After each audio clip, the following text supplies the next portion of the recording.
नमस्कार. माझा मागचा व्हिडिओ तुम्ही नक्की बघितला असेल. त्या व्हिडिओमध्ये मी ताण म्हणजे काय आणि ताणाचे दुष्परिणाम काय होऊ शकतात आपल्यावरती ह्याविषयी मी बोलले होते. आणि त्याच्यात सर्वात शेवटी मी सेरेनिटी प्रेयरविषयी सांगितलं होतं. मागचा व्हिडिओ करण्यामागचा उद्देश हाच होता की आपल्याला ताणाचं जर लवकर कळलं की मला ताण आलेला आहे, तर आपण त्याचं नियोजनसुद्धा लवकर करू शकतो. त्यामुळे तुम्हीच तो व्हिडिओ केला होता. तर ह्या व्हिडिओमध्ये मी ह्याचं नियोजन कसं करायचं ह्याविषयी सांगणार आहे. आणि छोटे-छोटे तुम्हाला टिप्स देणार आहे की जेणेकरून तुमचा ताण आहे ना, तो कमी व्हायला तुम्हाला नक्कीच मदत होणार आहे. तर हा व्हिडिओ शेवटपर्यंत नक्की बघा. तर सर्वात आपण ज्या मागच्या व्हिडिओमध्ये जे सेरेनिटी प्रेयरविषयी बोललो होतो, तर त्याचा मी अर्थ सांगायचा तुम्हाला प्रयत्न करते. त्याच्यामध्ये काय आहे की याच्याप्रमाणे सेरेनिटी प्रेयरप्रमाणे आपण देवाकडे काय मागायचं आहे की देवा, मला ज्या गोष्टी माझ्या मर्यादेपलीकडे आहेत, की ज्या गोष्टी माझ्या मर्यादेमध्ये नाही आहेत, त्या मला मान्य असू देत. की ज्या गोष्टी मी बदलू शकत नाहीत त्या मला मान्य असू देत. ज्या गोष्टी मी बदलू शकते ते बदलण्याचं माझ्यामध्ये साहस दे आणि या दोन्हीतला फरक कळण्याची माझ्यामध्ये बुद्धी दे. तर हे आपलं ताणतणावासाठी किती महत्त्वाचं आहे हे तुम्हाला आता मी थोडंसं सांगणार आहे. तर बघा ना, म्हणजे जी गोष्ट मी बदलू शकत नाही, याचाच अर्थ जी गोष्ट माझ्या नियंत्रणाच्या पलीकडे आहे, तर ती नियंत्रणापलीकडे असलेल्या जर गोष्टी जर मला कळल्या की ह्या माझ्या नियंत्रणाबद्दल, तर आपण कितपत त्याच्यावरती काम करायचं, आपण आपलं त्याच्यावरती किती त्रास करून घ्यायचा हे आपल्याला जर कळलं ना, तर आपणाला ताण हा कमी व्हायला मदत होते. म्हणून सर्वात पहिल्यांदा आपल्याला हे कळणं गरजेचं आहे की माझी ही गोष्ट म्हणजे कुठल्या ह्यातच आहे, हे नियंत्रणापलीकडे आहे का नियंत्रणामध्ये आहे. जर आपल्याला ह्या दोन्हीतला फरक जर कळला आपल्याला, तर आपला ताण आहे ना खूप सारा कमी होणार आहे. तर त्यासाठी मी थोडीशी तुम्हाला उदाहरणं देते की बाबा आपल्या नियंत्रणापलीकडे कुठल्या गोष्टी आहेत. तर बघायला गेलं तर आता बाहेरचं हवामान, इकॉनॉमी किंवा ट्रॅफिक, किंवा आता कुठली आलेली नैसर्गिक आपत्ती, माझ्या बॉसचं किंवा माझ्या पार्टनरचं त्यांची स्वतःची मतं, त्यांची प्रतिक्रिया, त्यांचं माझ्याविषयी असलेलं मत, परीक्षेचा रिझल्ट, त्याच्यानंतर माझा भूतकाळ पण माझ्या नियंत्रणामध्ये नव्हता, माझा भविष्यकाळ पण माझ्या नियंत्रणामध्ये नाही आहे. त्यामुळे भूतकाळ आणि भविष्यकाळ ते पण आपल्या नियंत्रणामध्ये नाही आहेत. किंवा कोणाची माझ्याविषयी असलेली मतं, ही कुठलीही गोष्ट माझ्या नियंत्रणामध्ये नाही आहे. मग तुम्ही म्हणाल का नियंत्रणामध्ये काय आहे? तर नियंत्रणामध्ये आपलं आहे ते म्हणजे आपला स्वभाव, आपला विचार, त्याच्यानंतर आपला स्वतःवरचा विश्वास, आपली सातत्यता, आपण घेतलेली सगळी जबाबदारी, त्याच्यानंतर आपले 100% प्रयत्न, हे जे जीवनात होणारे चढ उतार आहेत किंवा कुठलीही आपत्ती आहे, तर ती सहन करण्याची आपल्यामधली असलेली क्षमता, आपली वागणूक, हे सगळं काही आपल्या हातात आहे. तर तुम्ही बघा, विचार करून बघा की जर आपण मी फक्त उदाहरणच दिलेत की ह्या जर गोष्टींवरती ज्या माझ्या नियंत्रणापलीकडे आहेत, तर त्या ज्या गोष्टी आहेत त्याच्यावरती मी किती प्रयत्न केला पाहिजे आणि ज्या गोष्टी माझ्या नियंत्रणामध्ये आहेत त्याच्यासाठी मी किती प्रयत्न करायला पाहिजे. ह्या गोष्टी जर आपल्याला कळू शकल्या ना, तर आपला ताण खूप सारा कमी होतो. कारण आपल्याला बऱ्याचदा हा जो ताण असतो ना, की समोरच्याने माझ्या पद्धतीने वागलंच पाहिजे किंवा समोरची मतं ही चुकीचीच आहेत, मी बरोबर आहे, मी त्याला बदलायला जातो, ह्या सगळ्या गोष्टींचा आपला ताण हा खूप वाढतो. किंवा माझा बॉस माझ्याशी असाच वागतो आणि त्यामुळे मला त्रास होतो. ह्या सगळ्या गोष्टीचा आपण जेव्हा सतत विचार करत राहतो ना, आपला ताण हा वाढतोच वाढतो. त्यामुळे मग हे जर नियंत्रणामध्ये आपल्या असलेल्या गोष्टी आहेत, त्याच्यावरती जर आपण आपलं काम केलं ना, तर बऱ्याचशा गोष्टी आपल्याला सुसह्य होऊन जातात. म्हणून तुम्ही कधी कुठलाही जर समजा ताण आला, तर ही गोष्ट विचारात घ्यायची की आता ही माझ्या नियंत्रणामध्ये आहे का नियंत्रणाच्या बाहेर आहे, आणि त्या पद्धतीने आपण आपलं काम करायचं. तसंच त्या पद्धती म्हणून ते एक स्ट्रेस मॅनेजमेंट मॉडेल तयार केलं गेलं आहे. तर त्याच्यामध्ये काय सांगितलं त्यांनी की सर्वात पहिल्यांदा जेव्हा कुठलाही ताण आला ना तुम्हाला, की सर्वात पहिल्यांदा वही पेन बाजूला ठेवायचं, त्याच्यानंतर विचारमंथन करायचं. विचार केल्याशिवाय कुठल्या गोष्टी आपल्याला कळणार नाही, त्यामुळे विचारमंथन करणं गरजेचं आहे. आणि त्याच्यानंतर लिहून काढायचं की माझ्या नियंत्रणामधल्या कुठल्या गोष्टी आहेत आणि नियंत्रणाच्या पलीकडे कुठल्या गोष्टी आहेत. जर माझ्या त्या नियंत्रणामधल्या असतील तर मी त्याला बदलण्याचा प्रयत्न करेन. जर माझ्या नियंत्रणाबाहेरच्या असतील तर एकतर ती गोष्ट मी सोडून देईन अथवा ती मी बदलण्याचा प्रयत्न करीन. पण जर मला यश आलं तर चांगलं, पण मला यश नाही आलं तर ते सुद्धा मी स्वीकारेन. हे तुम्ही करून बघा हां. म्हणजे त्याच्यातून तुमच्या लक्षात येईल की हां, माझा हा ताण कमी होतो आहे, जर मी ह्या पद्धतीने जर विचार केला तर. तर हे झालं आपलं सेरेनिटी प्रेयर आणि ताणतणावाचं नियोजनामध्ये त्याचा किती सारा फायदा आपल्याला होतो आहे किंवा होणार आहे त्याविषयीचं झालं. आता जर मला म्हणायचं की आता ताण हा आपल्याला आलेला आहे, सगळ्यांना ताण हा आपल्या आयुष्यातला अविभाज्य घटक आहे, त्यामुळे ताण हा येतोच.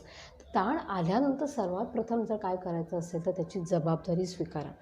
बऱ्याचदा आपण काय करतो की त्याची जबाबदारी स्वीकारत नाही आणि मग बऱ्याच लोक वाईट मार्गाला जाऊ शकतात, व्यसनाच्या आहारी जाऊ शकतात.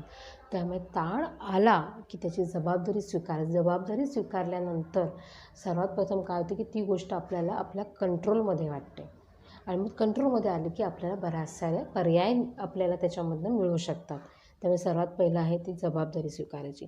नंतर दुसरी काय गोष्ट करायची तर स्वतःला किंवा आजूबाजूच्या परिस्थितीला किंवा कुठल्यातरी दुसऱ्या व्यक्तींना दोष न देता त्या प्रॉब्लेमकडे बघायचं. म्हणजे कुठल्याही प्रॉब्लेमकडे ब्लेम न करता, बाकीच्या परिस्थितीला ब्लेम न करता तटस्थ वृत्तीने त्या प्रॉब्लेमकडे बघायचं, ही दुसरी गोष्ट करायची. तिसरी गोष्ट काय असते की ज्याच्यामध्ये असं करायचं की आपण कुठलाही प्रॉब्लेम अशक्य आहे हे जर डोक्यात ठेवून जर आपण काम करायला चालू केलं ना तर आपल्याला ती गोष्ट करण्यासाठी आपण प्रयत्न फार कमी करतो.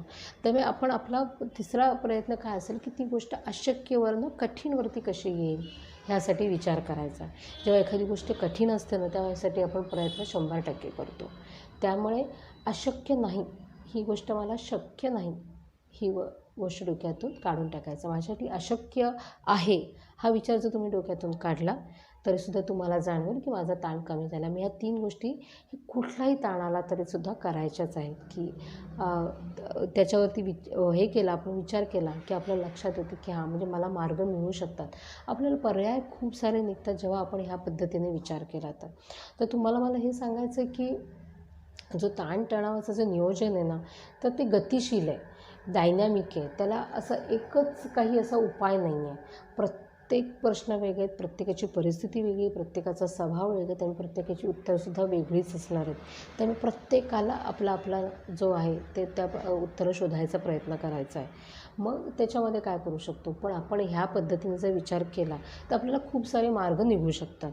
आता उदाहरणं द्यायचं झालं तर मी तुम्हाला 2-3 उदाहरणं देते. जसं काय की एखादा आपल्याला ताण आला तर तो टाळू शकतो का बघू शकतो आपण, किंवा दुसरी गोष्ट तो स्वीकारू शकतो का, किंवा स्वीकारणं त्याच्यावरती हा एकच पर्याय आहे का माघार घेऊ शकतो का. असं उदाहरणच देते मी तुम्हाला की जसं काय की बाबा ती टाळू शकतो का, तर टाळू शकतो म्हणजे काही ट्रॅफिक आहे, बऱ्याच जणांना ट्रॅफिकचा खूप सारा त्रास होतो, मग त्या लोकांनी अर्धा तास आधी निघावं, ती गोष्ट आपण टाळू शकतो.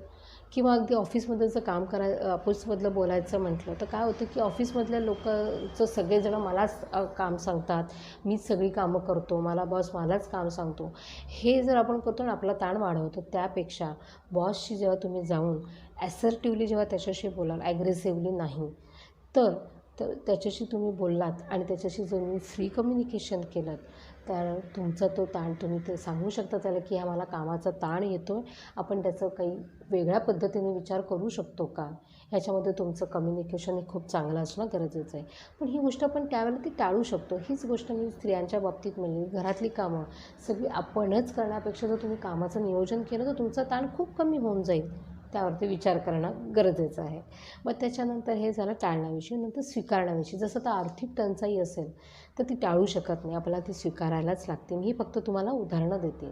मग त्याच्यामध्ये आर्थिक टंचाईच्या बाबतीत आपण जेव्हा एखादी गोष्ट स्वीकारल्यानंतर त्याच्यावरती मग आपण शांतपणे विचार केल्यानंतर आपल्याला मार्ग निघतील. जसं काय की बाबा मी दुसऱ्या मार्गाने कुठे काही आणखी माझे आर्थिक उत्पादन वाढवू शकते का, किंवा कुठल्या मार्गाने मी आता माझे खर्च कमी करून त्याच्यामध्ये मी त्याला मदत करू शकते का आर्थिक टंचाई कमी करण्यासाठी, हे आपल्याला विचार निर्माण होऊ शकतात, पर्याय निर्माण होऊ शकतात. जेव्हा एखादी गोष्ट आपल्याला स्वीकारायला लागते ना त्यावेळेला आपल्याला खूप सारा त्रास होतो. तेव्हा मला असं तुम्हाला सांगा की ज्यावेळेला तुम्हाला असं वाटतं तर ती गोष्ट तुम्ही तुमच्या डोक्यात न ठेवता कोणाशी तरी तुम्ही ही नक्की शेअर करा, कोणाला तरी नक्की सांगा की हा असं तुम्हाला त्रास होतो आहे. ह्याने काय होईल, त्याचे 2 फायदे होतील.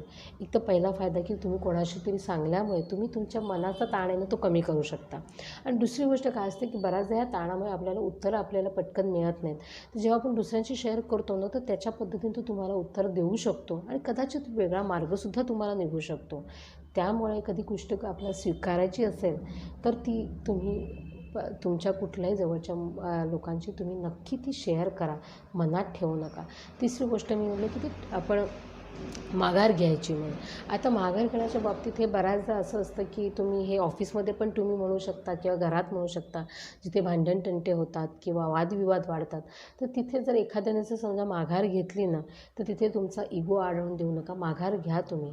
समोरच्या माणसाला त्यावेळेला जाणवलं नाही तरी जेव्हा तो शांत होईल तेव्हा त्याला नक्कीच जाणवेल की ह्या व्यक्तीने माझ्यासाठी माघार घेतलेली आहे. त्यामुळे पुढच्या वेळेला तो नक्कीच असा प्रयत्न करेल की जेणेकरून तुम्हाला काही त्रास होणार नाही. तर ही झाल्या ह्या मी तुम्हाला दिलेली 2-3 उदाहरणं की ह्या पद्धतीने तुम्ही ताणतणावाचं म्हणजे काय करू शकता, कमी करण्यासाठी त्याचा प्रयत्न करू शकता. आणि आता तिसरी तर त्याच्यानंतरची महत्त्वाची गोष्ट म्हणजे जेव्हा तुम्ही तुमच्या कुठल्याही कामाचं तुम्ही व्यवस्थापन केलं ना, तुमच्या कामाचं आणि वेळेचं, तर तुमचा ताण हा कमी होऊ शकतो. अगदी सकाळी उठल्यापासून तर रात्री झोपेपर्यंत तुम्ही तुमच्या प्रत्येक कामाचं तुम्ही वेळ ठरवा की आणि त्याचं नियोजन करा की कुठलं महत्त्वाचं काम मला आज करायचं आहे. नंतरचं जे महत्त्वाचं नाही आहे ते आपण उद्या करू शकतो, ते उद्यावरती टाकलं तरी चालेल. पण महत्त्वाचं काम जर आज केलं, तुमचा ताण हा खूप कमी होईल. आणि हेही त्याच्यामध्ये लक्षात ठेवा की प्रत्येक ठिकाणी मी 100% सक्सेसफुल होणं शक्य नाही आहे मला. ही गोष्ट स्वतःला नक्की सांगा. ती सांगितल्याने सुद्धा तुमचा 50% ताण हा तिथेच कमी होतो. कारण का प्रत्येक ठिकाणी मला सक्सेसफुल व्हायचं आहे ह्या गोष्टीच्या मागे जर आपण लागलो ना, तर ताण मात्र खूप वाढतो. तिसरी गोष्ट आपलं जे आयुष्यामध्ये आपण जे गोल ठरवतो ते गोल ना रिॲलिस्टिक असू देत. त्या गोल ना असे असू देत की तुमची क्षमता काय आहे, तुमच्या मर्यादा काय आहेत हे तुम्हाला खूप कळणं गरजेचं आहे. तुम्ही दुसऱ्यांशी तुलना करून तुमचे गोल ठरवू नका. जी तुमची क्षमता आहे त्या पद्धतीने तुम्ही तुमचे गोल ठरवा. आपण बऱ्याचदा दुसऱ्यांशी तुलना करतो आणि आपला ताण वाढतो. ही गोष्ट मला विद्यार्थ्यांना पण प्रकर्षाने सांगावीशी वाटते की ते लोक दुसऱ्या विद्यार्थ्याशी ते त्यांची तुलना करतात आणि त्यांचा ते ताण वाढतात. त्यामुळे तुम्ही तुमची मर्यादा ठरवा, तुम्ही तुमची क्षमता बघा आणि त्याप्रमाणे तुम्ही तुमचे गोल आयुष्यामध्ये ठरवा. तुम्हाला ताण कमी होईल आणि यशस्वी मात्र तुम्ही नक्की व्हाल. नंतरचे 3 सूत्र मी जी तुम्हाला नेहमीच सांगते, आयुष्यातली 3 महत्त्वाची सूत्र, ती म्हणजे तुमचं चांगलं सकस आहार, पुरेशी विश्रांती आणि व्यायाम. ह्या 3 गोष्टींना आपल्या आयुष्यभर आपल्याबरोबर हे असणं गरजेचंच आहे. कारण का जेव्हा तुमचं शरीर निरोगी होतं ना, तुम्ही कुठल्याही ताणाला कुठल्याही अचानक आलेल्या ताणाला किंवा कुठल्याही ताणाला तुम्ही कोपअप छान करू शकता. त्यामुळे हे 3 गोष्टी, जी 3 सूत्र आहेत ती आपले आयुष्यभर आपल्याबरोबर ठेवायचीच आहेत. चौथं महत्त्वाचं जे सूत्र आहे ते सुद्धा मी माझ्या व्हिडिओमध्ये सांगते, ते म्हणजे मेडिटेशन. हो, मेडिटेशनला पर्याय नाही. त्यासाठी वेळेचं बंधन नाही, वेळेचं बंधन नाही, वयाची अट नाही. तुम्ही ज्यावेळेला तुम्हाला जाणवते, ज्यावेळेला तुम्हाला वेळ मिळतो त्यावेळेला तुम्ही मेडिटेशन हे नक्की करा. ते आपल्या स्वतःला आपण काय आहोत हे समजण्यासाठी खूप महत्त्वाचं आहे. आणि काय होतं की ह्याच्यामध्ये आपण प्रेझेंट मोमेंटमध्ये जगायला शिकतो आणि त्यामुळे आधीचा आपला काही त्रास असेल तो किंवा पुढची जी चिंता आहे ते कमी करण्यासाठी मेडिटेशन हा एकच त्याच्यावरचा उपाय आहे. त्यामुळे माइंडफुल मेडिटेशन की कुठलीही मेडिटेशन जे तुम्हाला आवडेल ते तुम्ही नक्की अवलंबा. पण त्याच्यामध्ये जेवढ्या लवकरात लवकर तुम्ही चालू कराल त्याचा फायदा तुम्हाला खूप होणार आहे. त्यासाठी वयाची अट नाही. जेव्हा तुम्हाला समजायला लागेल की आता मी बसू शकतो 10 मिनटं शांतपणे, लगेच तुम्ही ते चालू करा. त्याच्यानंतर जे महत्त्वाचं आहे की जेव्हा ताणतणाव येतो त्यावेळेला काय, तर त्यावेळेला मला असं सांगा की डीप ब्रिथिंग हे खूप महत्त्वाचं आहे. हे तुम्हाला ताण आला तरी आणि ताण नाही आला तरीसुद्धा डीप ब्रिथिंग हे करा. जेव्हा ताण येतो त्यावेळेला जर डीप ब्रिथिंग केलं तर तुम्हाला जाणवेल की तुमचा ताण बऱ्यापैकी कमी झाला आहे, मेंदू शांत झाला आहे आणि तुम्हाला पर्याय मिळतात काही ना काहीतरी. त्यामुळे ते तुम्ही नक्की करा. म्हणजे तुमच्या दररोजच्या रुटीनमध्ये पण ठेवा आणि ताण आला तर डीप ब्रिथिंग इमिजिएटली करा किंवा लाँग वॉकला जर शक्य असेल तर त्याने ताण कमी होईल. किंवा अगदीच काही नाही तर चक्क गरम पाण्याने तुम्ही जर अंघोळ जरी केलीत तरीसुद्धा तुमचा ताण कमी व्हायला मदत होईल. हे लगेच इमिजिएटली करण्याचे उपाय सांगते तुम्हाला मी. आता त्याच्याशिवाय मी तुम्हाला छोटे छोटे टिप्स देणार आहे की जेणेकरून ना तुमचा जो ताण आहे ना तो कमी व्हायला तुम्हाला मदत होईल. त्याच्यामध्ये मला पालकांना हे सांगायचं आहे की तुम्ही तुमच्या पाल्यांच्या बाबतीत तुम्ही आग्रह धरा पण हेका धरू नका, त्याने तुमचा ताण वाढेल. दुसरी गोष्ट, तुमच्या पाल्यांना हे पतंगासारखं उडू दे, त्यांना त्यांची मतं असू दे, त्यांच्या मतांचा आदर करा, पण मांजा तुमच्या हातात ठेवा. जिथे तुम्हाला योग्य वाटेल त्यावेळेला तुम्ही सांगणं खूप गरजेचं आहे. पण त्यांना त्यांचे विचार पण प्रगट करण्याचा त्यांना अधिकार द्या, त्यांना मोकळं ठेवा. हे मला या 2 गोष्टी सांगायच्या. त्याच्यानंतर सांगायचं आहे की तुम्ही ना आनंदी राहताय ही गोष्ट चांगली आहे, पण तुम्ही तुमची वृत्ती जर आनंदी ठेवलीत ना तर ते जास्त तुम्हाला चांगलं वाटतं. आनंदी वृत्ती ठेवा. आनंदी वृत्ती ठेवली ना की खूप सारा तुमचा ताण कमी होईल. चौथी गोष्ट जी अतिशय महत्त्वाची आहे ती म्हणजे आयुष्यामध्ये सकारात्मकता ठेवा आणि तुमच्या प्रत्येक प्रयत्नामध्ये सातत्यता ठेवा. ती खूप गरजेची आहे. सातत्यता ठेवलं की यश हे मिळतंच, त्यामुळे ते करणं गरजेचं आहे. नंतर आहे की खरं बोलायचा प्रयत्न करा. कारण का काय बोललं की खरं बोलण्याचा आपल्याला ताण येत नाही. जेव्हा आपण खोटं बोलतो ना त्यावेळेला मात्र आपल्याला ताण येतो. त्यामुळे खरं जर शक्य असेल तर खरे बोला. नंतर आहे की तुमचे छंद जोपासा. तेही मी तुम्हाला प्रत्येक याच्यामध्ये सांगते की छंद जोपासा. छंद जोपासल्याने तुमच्यामध्ये जी पॉझिटिव्ह एनर्जी येते आणि त्याचा आपला ताण कमी करण्यासाठी खूप मदत होते. त्याच्यानंतर जी महत्त्वाची शेवटची गोष्ट आहे ती म्हणजे की तुम्ही कुठली तुमच्या कामामध्ये चालढकल करू नका. त्याला प्रोक्रॅस्टिनेशन म्हणतात. की ते केल्याने ना तुमचा ताण हा वाढतच जातो आणि तो चक्रवाढ्यासारखा तर मग ते वाढत जातो आणि खूप तो असह्य होऊ शकतो. त्यामुळे ती गोष्ट शक्य असेल तर तेव्हाची तेव्हा करायचा प्रयत्न करा. ह्या गोष्टी खूप सोप्या आहेत, आपल्या हातात आहेत, आपल्या नियंत्रणामध्ये आहेत. त्या गोष्टी आपण 100% करूया आणि ज्या गोष्टी माझ्या नियंत्रणापलीकडे आहेत त्या नियंत्रणामध्ये आल्या तर खूपच छान, नाही आल्या तरीसुद्धा त्या स्वीकारण्याची आपण आपल्यामध्ये क्षमता ठेवूया आणि प्रयत्न केले की यश मिळतं हे आपल्यालाही माहिती आहे. त्यामुळे कुठलाही ताण आला तर हे जे मी सांगितलेले उपाय आहेत ते नक्की करून बघा. तणावमुक्त होण्यासाठी तुम्हाला खूप सारी मदत होणार आहे. त्यावेळी हे तुम्हाला माझा व्हिडिओ कसा वाटला हे नक्की मला सांगा. तुम्ही ताण कमी करण्यासाठी काय करता तेही मला सांगा. मला आवडेल तुमचं ऐकायला. तेव्हा कमेंट बॉक्समध्ये तुम्ही नक्की ते लिहा. मी नक्की आवर्जून त्याच्यावरती मी काम करेन. जसं तुमचं काही असेल तर ते मला आवडेल. तुम्ही कसा ताण कमी करण्यासाठी प्रयत्न करता. तर हे एवढंच मला सांगायचं आहे. तणावमुक्त राहायचा प्रयत्न करा, आनंदी राहा. आयुष्य हे खूप सुंदर आहे. थँक्यू.